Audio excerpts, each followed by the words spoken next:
calling upon all victims of torture, enforced disappearance, and gross violation of human rights to come and give their testimonies, their loved ones to appear and account for what is happening.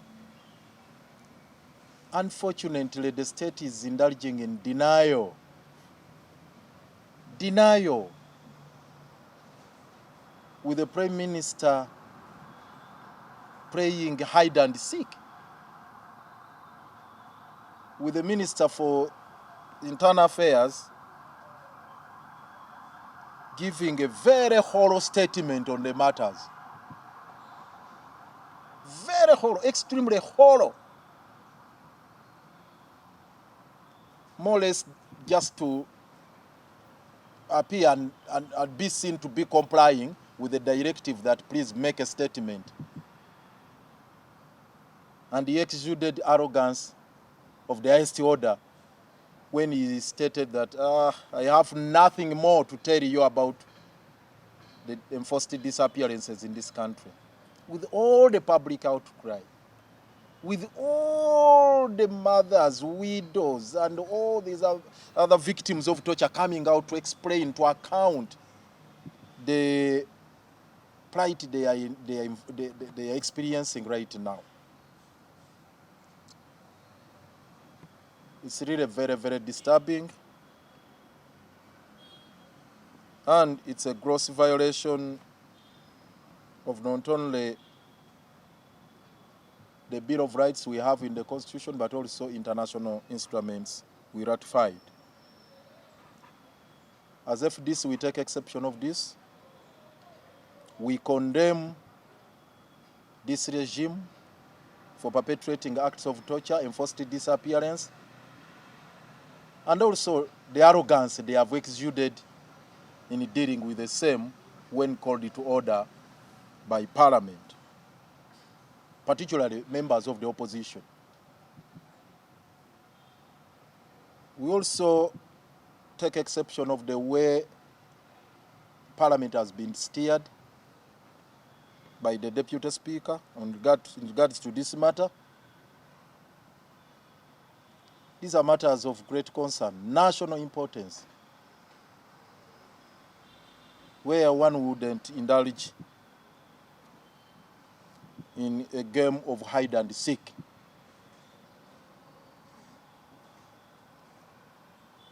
You recall the Speaker going on record that he was giving a month to government to make a statement, oblivious of the dictates of the Constitution, which clearly states that no one should be incarcerated beyond 48 hours. Very, very absurd. How can you, when we are talking about enforced disappearance, we are talking about torture of people in ungazetted detention centers, and then you have the luxury of giving the state a whole month to give a full account of what is going on. Shame upon you, the Deputy Speaker. We note with great concern, I'll revert to that issue later, as we are pointing out the way forward. But before I take leave of that matter, would like to commend members of Parliament who have stood firm on these matters, even to the point of causing a stalemate or a standoff in the Parliament, and putting up a demand that unless a full account is given, no business shall continue in Parliament. We commend them for that. Our prayer is that they don't relent, they don't waver, they don't give up. We shall make other demands in my concluding remarks. We also note that the institutions charged with protection of human rights are extremely decapitated. It's a matter which is really worrying to us. Nearly all the institutions charged with the protection of fundamental human rights and freedoms are dysfunctional. The Uganda Human Rights Commission, which should be a vanguard of protection of human rights, whose constitutional mandate is very clear, is helpless now. And the courts of law, ordinarily they should be in a position to offer remedy to people subjected to human and degrading treatment, people who are tortured, including in situations where they are enforced disappearances, to issue habeas corpus orders. They are now also almost at a loss as to what to do, because many of them have issued habeas corpus orders which have been defied. Now it would appear habeas corpus orders have no legal effect in this country. You can go to court, you apply for habeas corpus, a writ for habeas corpus. A writ of habeas corpus is an order of court compelling a person in charge of detention of victims of torture or people who are incarcerated illegally to produce them before court or to come and account for their disappearance. But how many? How many have appeared before court? In the recent past, I challenge you to bring evidence where a writ of habeas corpus has been issued, calling upon, say, the IGP or the head CMI or ISO or JAT or whatever, or even the minister in charge of internal affairs and security, to appear and account for the disappearance of Ugandans, and they have turned up. It can even be army commander. How many have appeared before court in the recent past? That you have seen the commander of the armed forces, that you have seen the IGP, that you have seen the head CMI or ISO, or any other security agents, that they have been summoned by court to account for the disappearances of these people. Nothing. So that's how useless or nugatory habeas corpus orders have become. Very, very unfortunate. So if you cannot be protected by the Constitution, where do you run to? If you can't be protected by courts of law, where do you get a remedy today? And these are very serious matters. Back to the issue of Uganda Human Rights Commission, for example. I'll tell you, we have the provisions of this Constitution talking about this mandate. Functions of the Uganda Human Rights Commission. The Commission shall have the following function. I'll just read out only one.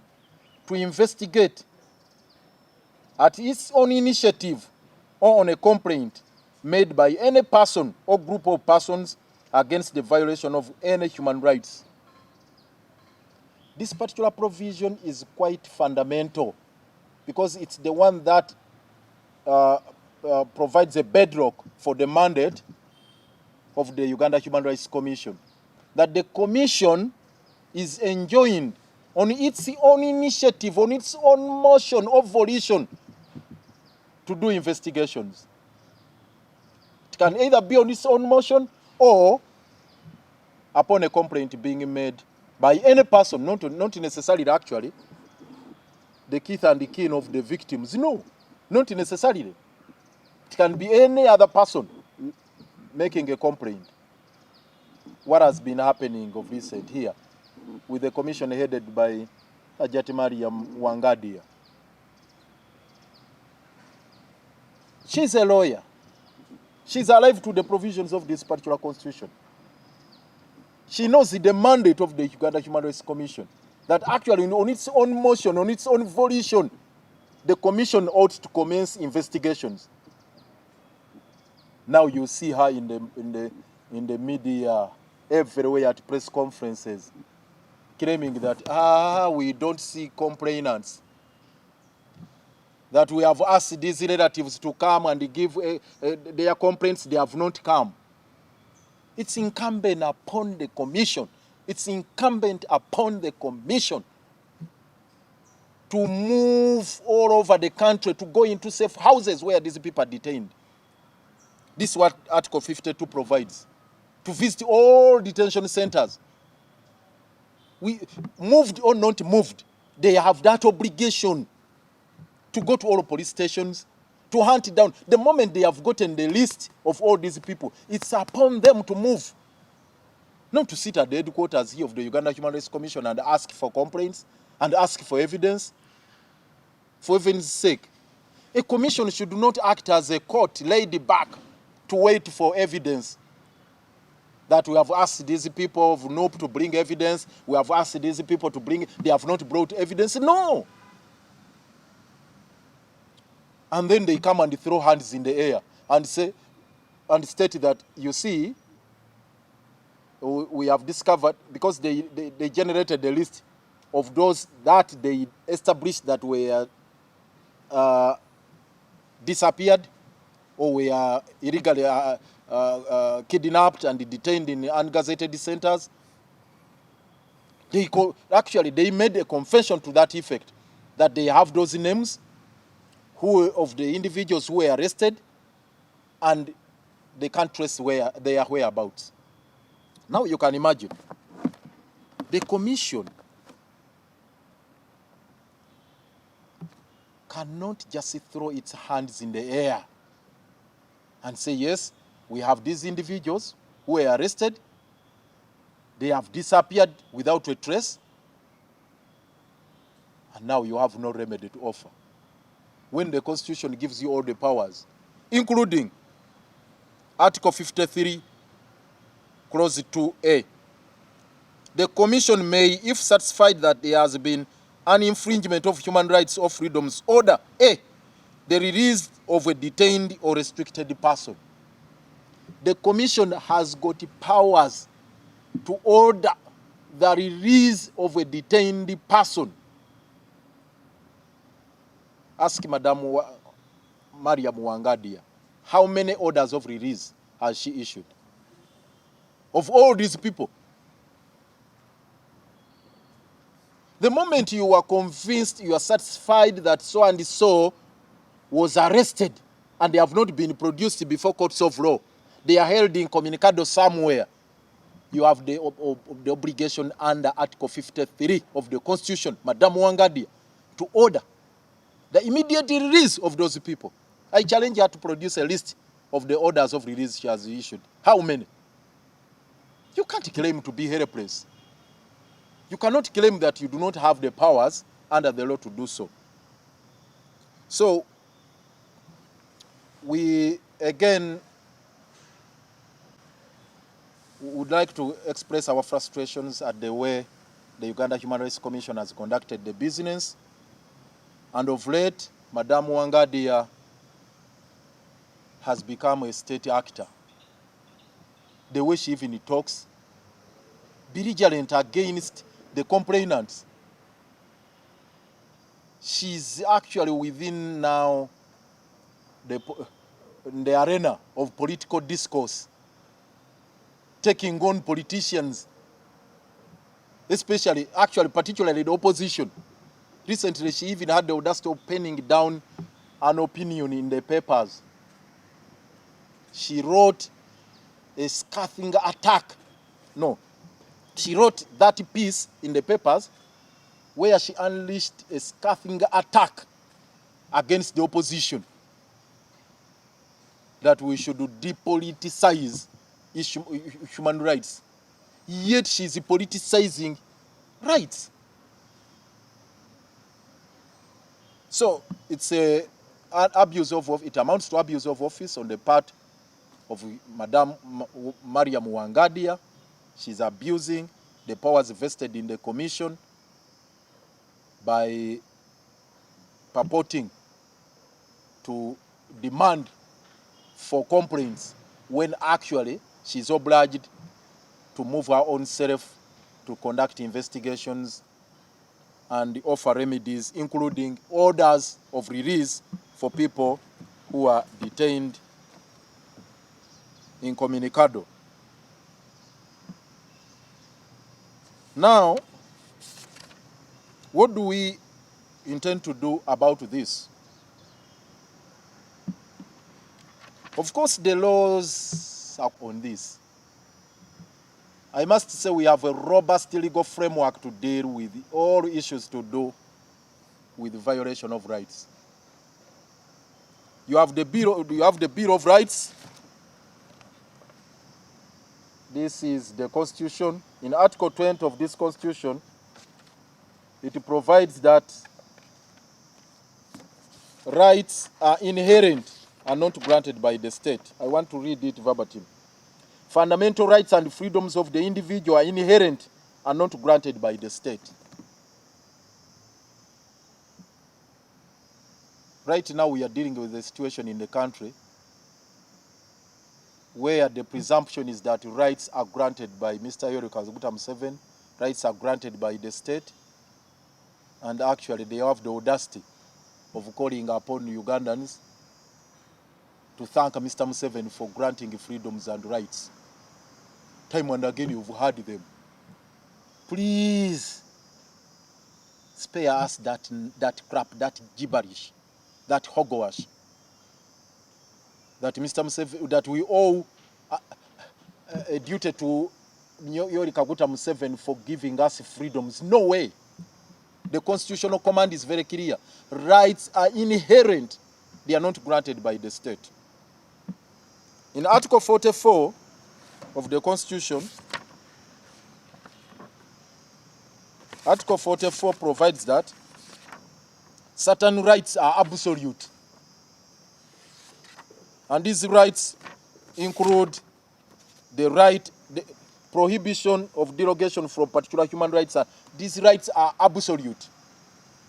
A, freedom from torture, cruel, inhuman, and degrading treatment or punishment. Freedom from torture is absolute. There are no qualifications to this, no exceptions. Freedom from slavery, right to a fair hearing, and right to an order of habeas corpus, which I alluded to earlier on. The right to habeas corpus is an absolute right. The right to direct any person, any public officer, holding any Ugandan incommunicado and illegally to produce them before court, that right is absolute. But have we accorded it the sanctity it deserves? The right, the protection against torture is an absolute right. And it is the reason we enacted in 2012, we enacted the Prevention and Prohibition of Torture Act. And this act, this is what I wanted to emphasize,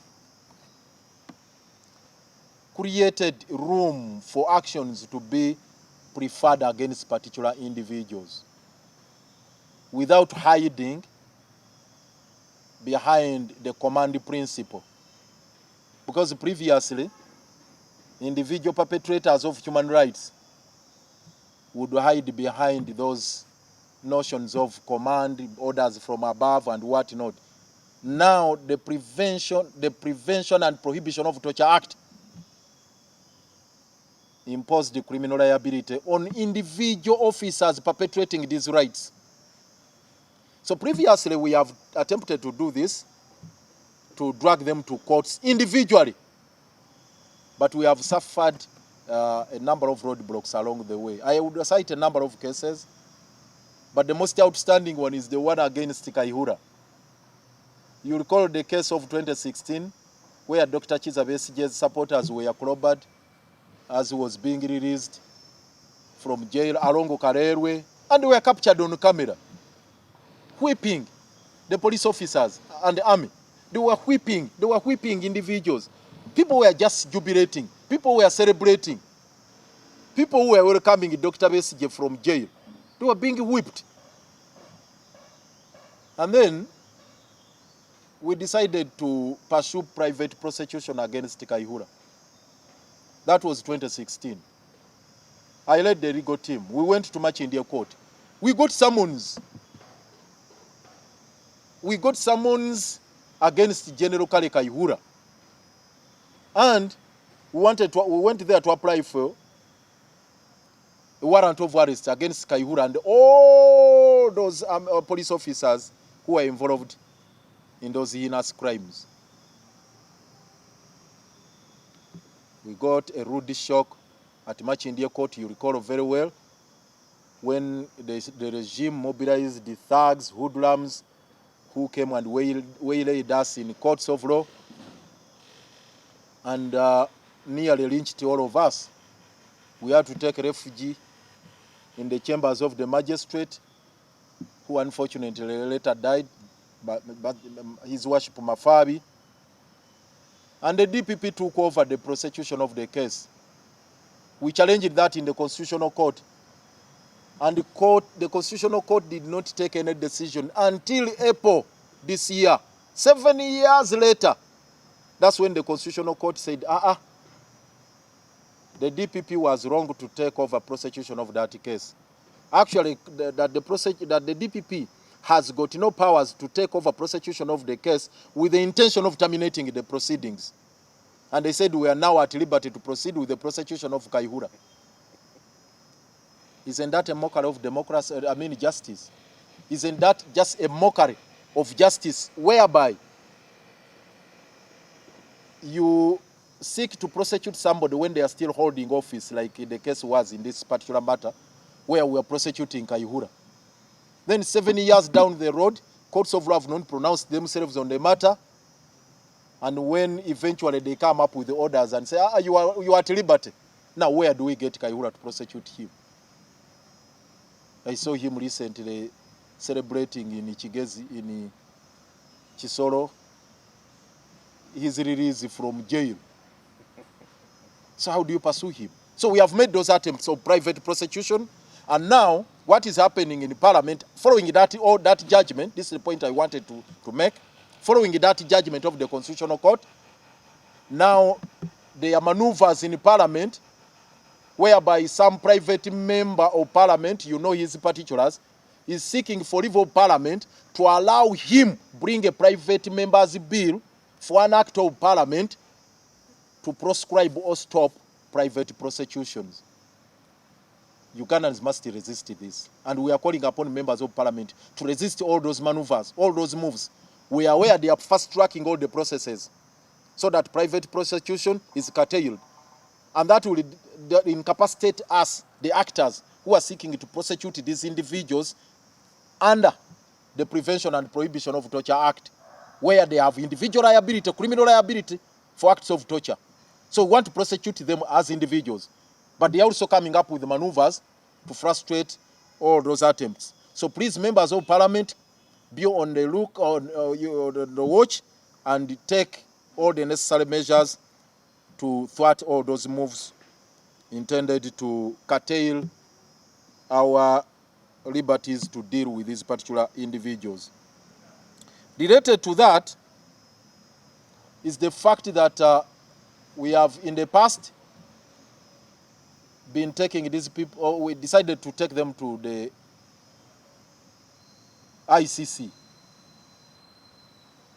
I want to remind you that we mobilized the victims of torture in the wake of the Kasese massacres, in the wake of the Kayunga massacres, and also the massacres that have happened all over, in Kampala here and whatnot. We decided to invoke the powers of the prosecutor under the ICC. We moved the prosecutor under the ICC to commence the pre-trial chambers within the ICC court under the Rome Statute to cause the prosecution of these particular individuals. Unfortunately, again,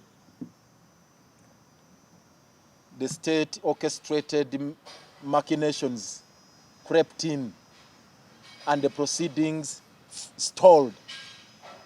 Can you imagine?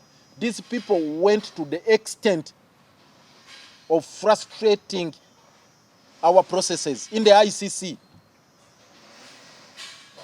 Of course, appealing to the West, how they are so instrumental in Somalia, in the Great Lakes region and whatnot. They insisted on all that and said, please.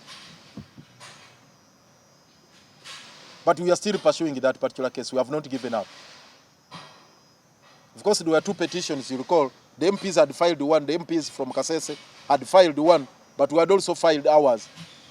And we took their evidence. Overwhelming evidence we submitted to the ICC, the prosecutor. By then it was Besuda who was prosecuting criminals in the ICC. So we took there our evidence. We are still pursuing that particular case. But of course we suffered those setbacks like I've mentioned. We also invoked the Global Magnitsky Act. The Global Magnitsky Act is one international instrument that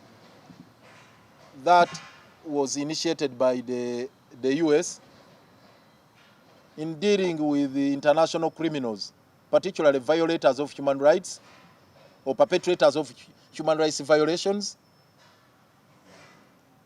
so that they impose some sanctions on them.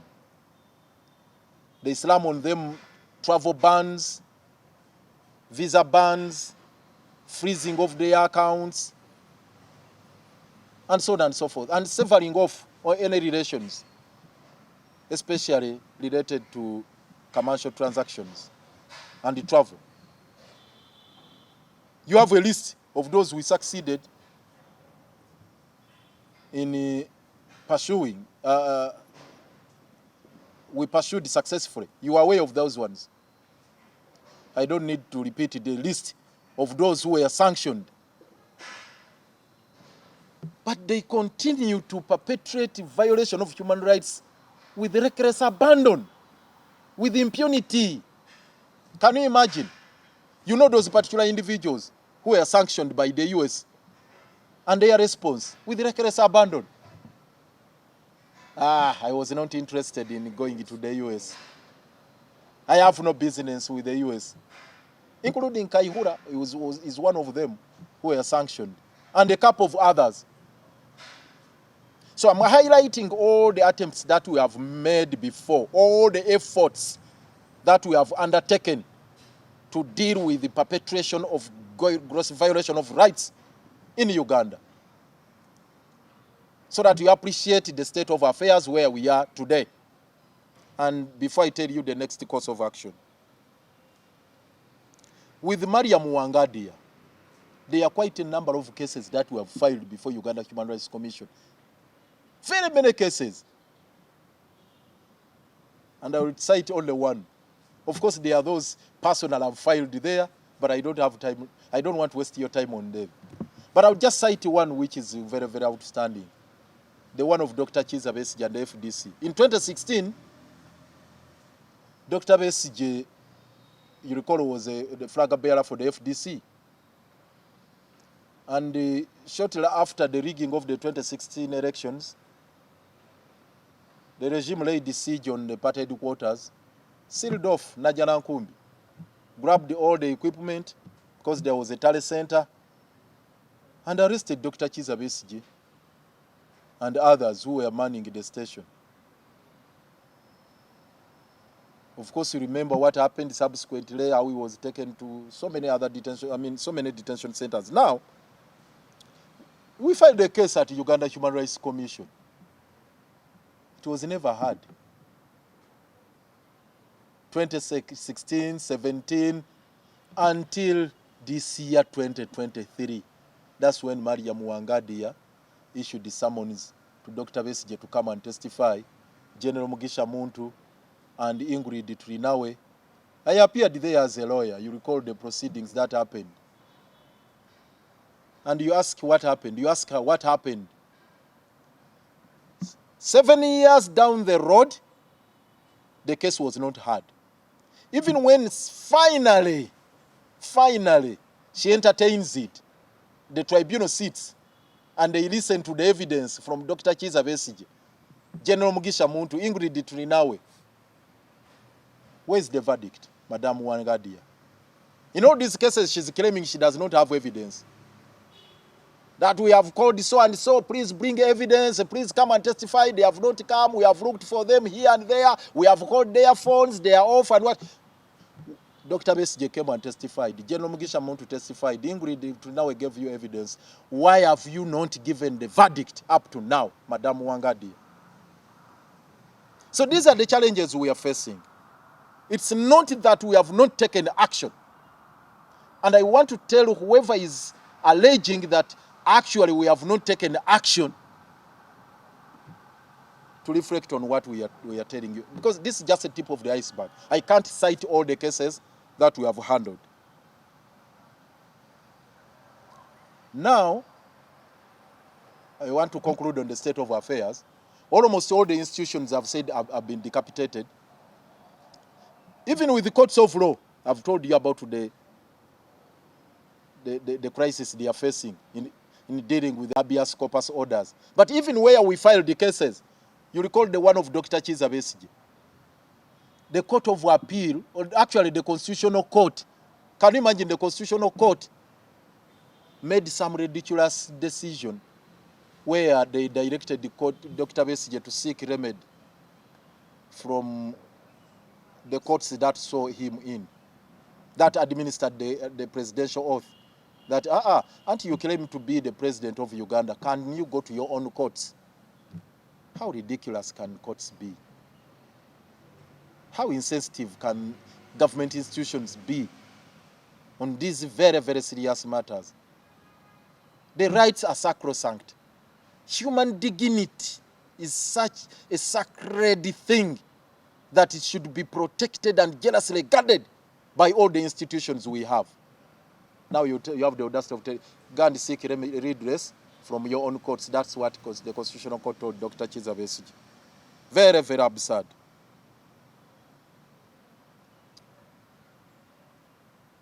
Most of these, even other institutions we expected to help us deal with the same, we are appalled that many of them have been fought by the regime. You remember in August this year, the UN Office on Human Rights closed down. Government refused to renew the contract of the UN High Commissioner for Human Rights. They had to pack and go. Today we would be reporting to that office. You recall we used to go there. Even you journalists were beaten one time when a petition was being delivered there at the office of the UN High Commissioner on Human Rights. Closed.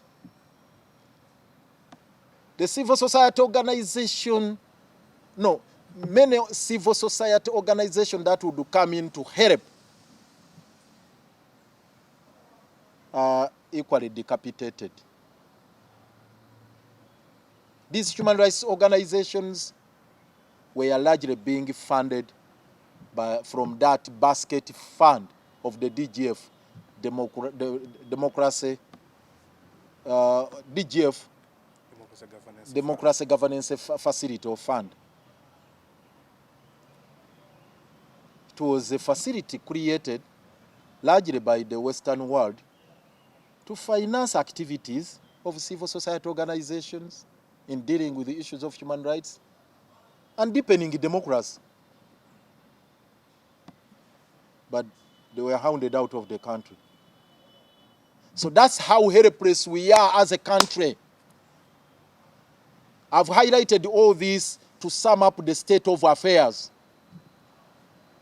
Document, the Constitution, which ordinarily should protect all of us, is a mere paper tiger. That is number one. That this document, which guarantees the rights of Ugandans as being inherent, as being sacrosanct, as being God-given and not granted by the state, this document is a mere paper tiger. The institutions that were created have been decapitated by the regime. The institutions charged with the protection of human rights. the courts of law, Uganda human rights, civil society organizations, and all these other agencies I've talked about, the Office of High Commission, UN High Commissioner for Human Rights, and many others. Now, wherein lies the remedy? Number one, I've already commended Parliament, the opposition in Parliament, for the firm stance they have taken. And we still make a call that they should not relent. Honorable Mpuga and the team, do not succumb to any form of intimidation, coercion, or manipulation. Remain steadfast, hold fort, and take the bull by the horns. And if possible, we pray that it should be in the house. Yes, you walk out, and these people continue unabated. They just laugh at you. That these people, the MPs, have walked out. They will come back. Let it not be business as usual. Like the case was during Tojikwata call. I remember Kadaga saying, no, we shall not allow filibustering. We implore you to cause a stalemate in Parliament. We implore you to continue with actions that will make it difficult for any business to continue in Parliament unless these issues are addressed. Because we are all an endangered species. Today I'm talking, tomorrow I might be gone. I might be nowhere. So please stand firm. Second, and related to that, we ask you to roll out programs outside the Parliament. All members of the all MPs in the House, we request that we team up with other forces that are seeking for good governance in this country. Not necessarily the political parties, but even civil society and NGOs and whatnot, or religious leaders. We work in concert to deal with the same as a team. So for us outside here, we are waiting for you, our fighters, our MPs, who are the front line in Parliament, so that we join hands and deal with this situation. Third, we are seeking to discuss with the colleagues in other political formations, political parties, to work out a network, a rujegere, and deal with the situation as a team rather than individuals. Rights have no color. Rights have no political boundaries. Rights have no ethnical divides. They are universal in nature, and they should be dealt with as such. Rights are universal, and we should work out that network. So we are already in discussion with the colleagues in other formations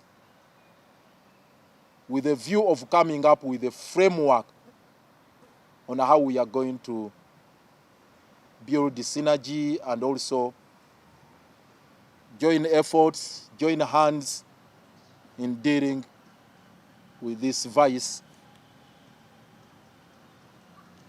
and the violation of rights. We are, amongst the actions we are contemplating, sharing with the colleagues, after working out the network, is how to pursue these matters in a multi-pronged manner. We have to adopt a multi-pronged approach in dealing with this situation. Yes, there are challenges with the litigation. But we are considering again challenging these actions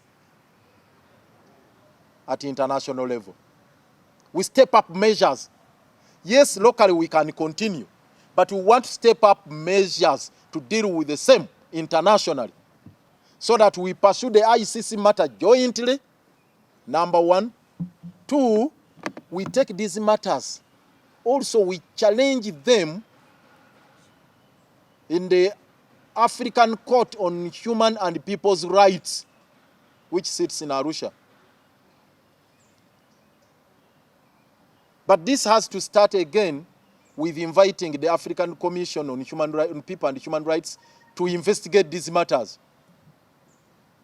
Yes, I know the African Court on Human and People's Rights has got limited jurisdiction. But we can always explore ways, and we are discussing all this to see how the African Commission on Human and People's Rights can commence investigations with a view of prosecuting the perpetrators of dealing with these matters at that level.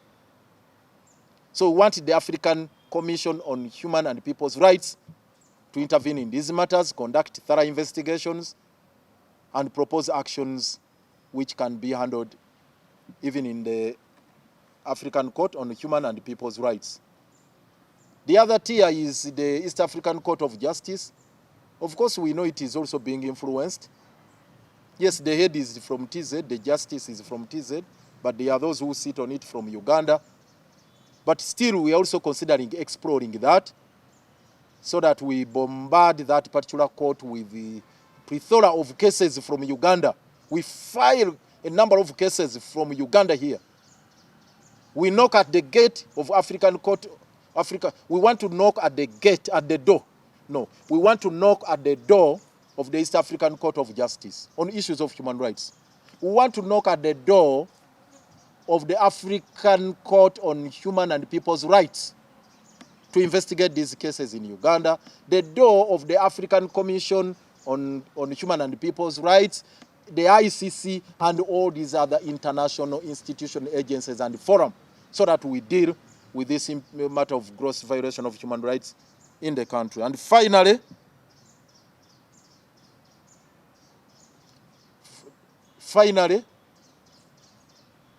we want to also, using this framework, we are going to discuss with the colleagues in other formations to reach out to the people so that they also resist these violations.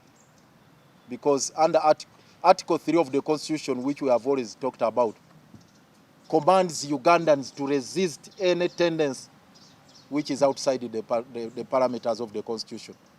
So it's a command on the part of citizens, Ugandans, to resist this. So we want to share this with the Ugandans to deal with the same in a mass campaign on violation of human rights. And the very final one now, the very, very final one, because we are incensed by the actions and attitude of Madame Wangadia. She has really reached the limit. She has touched on our nerves. And given the fact that this office is very central, this commission is very central in dealing with human rights, Madame Wangadia should consider resigning. Yes, this job, this task is beyond her capacity. She has proved to be a political actor. We invite her into the arena of politics. Let her get a constituency. She rolls out her campaign program, and she gets into any elective political office. We cannot allow Madame Wangadia continue playing politics in the office charged with the mandate of protecting people's rights under Article 50, 51, 52, and 53 of the Constitution, which includes powers of court. Actually, the Uganda Human Rights Commission has got powers of court. So Madame Wangadia We cannot let you continue playing around with the people's rights. So you are at liberty to join politics. You are at liberty to come to the theater of the political contestation. Leave that office alone. Leave Uganda Human Rights Commission. It's a constitutional body charged with the duty of protecting our rights and freedoms. And you cannot be allowed to play politics from that office. So please, give way. If you don't, we shall push you out. That is our office. And we're not going to play with the people's rights. We're not going to allow you to play with the people's rights. Leave that office. We are very annoyed with you. I thank you.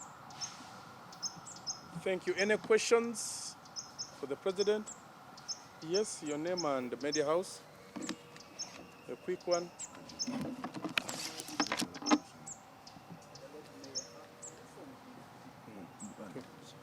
Wait a little. Yes, okay.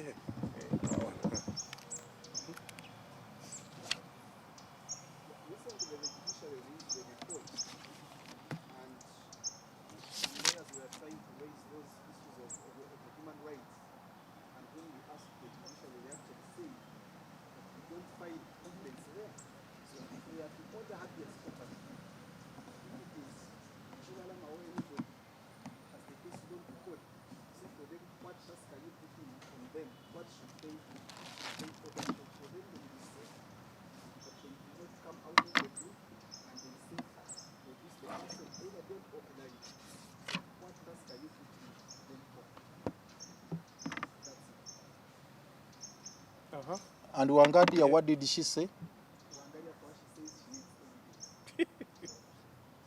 Okay, I've said it all.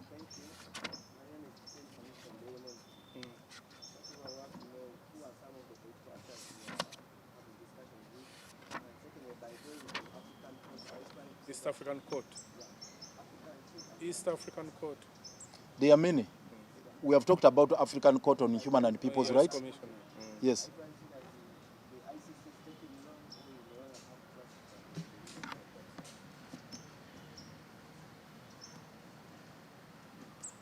Those are the questions. Okay. Now, the judiciary, yes, they act on evidence. They have to be moved. But you ask, I want you to compile a catalogue of all the cases where they have issued writs of habeas corpus and they have been defied. There are so many. Before we even talk about individuals who have not filed writs of habeas corpus, but quite a number of them where they have issued these orders, they have been rendered nugatory. A nugatory order is one with no value, useless. So many of the habeas corpus orders have been rendered nugatory. Two, even where complaints have been filed, they have feared, courts have feared to summon high-ranking government officials, especially within the security echelons. They have refused to summon them, to subpoena them. Let me ask you, in all these cases that have been filed for habeas corpus, because they are there, I've asked you, have you seen the IGP in the corridors of court that is responding to an order of court and habeas corpus to come and account for the disappearance of these people? Have you seen the Minister for Security appearing there, or the Minister for Defense? Have you seen the head of CMI, the head of JAT, the head of all these agencies that are responsible for the disappearance of our people? And there are some habeas corpus that have been issued. Why are they not subpoenaing? Why are they not summoning those particular high-ranking officials within the security circles? Why? They are fearing them. This is what we are saying. So let them not hide behind legal gymnastics here. No. They should uphold the oath they took to administer law without fear or favor, ill will or affection. Because that's what it means here. I'll tell you, for example, the number of habeas corpus cases I've handled. And some are even pending before court right now. But they are just like this. So that is the state of affairs. So, two, there is also the notion, the doctrine of judicial activism. Judicial activism. It's the reason we have employed this, the judiciary, to have some kind of paradigm shift. Because what we have right now, they are exercising what we call judicial restraint. Judicial restraint is a situation where courts are laid back, they witness matters going on, and they wait to be moved. Gone are those days. Our jurisprudence has since changed. It has embraced what we call judicial activism, whereby courts of law, once there is a matter that has been brought to their attention, they cast the net wide. They cast the net wide and say, no, no, no, no, no. There is this matter which is before us. Let's get all these people brought into the net. Let's deal with this. They should be proactive, in other words. That's what judicial activism is all about. They should be proactive, not to act like robots, that they just have to be controlled, take this direction, frog march. No, courts shouldn't behave that way. So they should discard that practice of judicial restraint and adopt judicial activism. Have we lost trust in ICC? Yes, I've said we have expressed our disappointment with the way the ICC has managed our case. Several years since we filed it, 2017, such a long period. And up to now, no action has been taken. We cited quite a number of cases of murders, enforced disappearances, which are crimes against humanity. Look at the Rome Statute, Article 5 specifically. And we are sitting on a time bomb as a country. Cases of involving high-handedness of the state in dealing with the citizenry. Matters to do with violation of people's rights, torture. Harrowing stories I've told you. Heart-rending stories of people who have been maimed, people who have been killed, people who have been deformed. And the ICC is reluctant to take action. But it's not that we are not pursuing that matter, no. We are saying we are going to adopt a multi-pronged approach. As we pursue these matters in the ICC, let's open new frontiers. Let's deal with them at other levels in the continental bodies, using the continental bodies.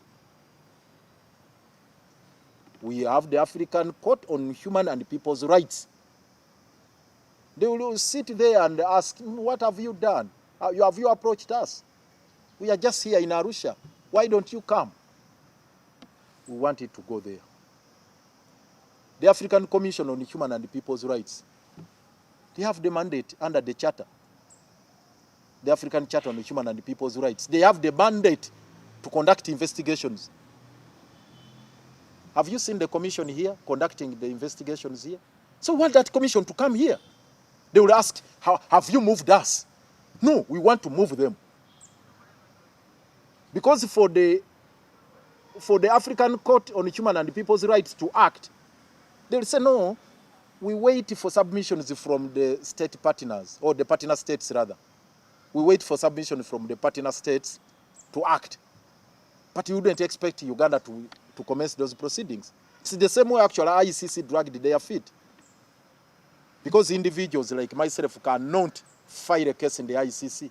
It's either the state, like they took their Kwero, Konye, or Thomas Rubanga in DRC and the others. Even Bashir. No, Bashir actually, they moved themselves. It is the judge-prosecutor. So that's why we moved the judge-prosecutor at that time.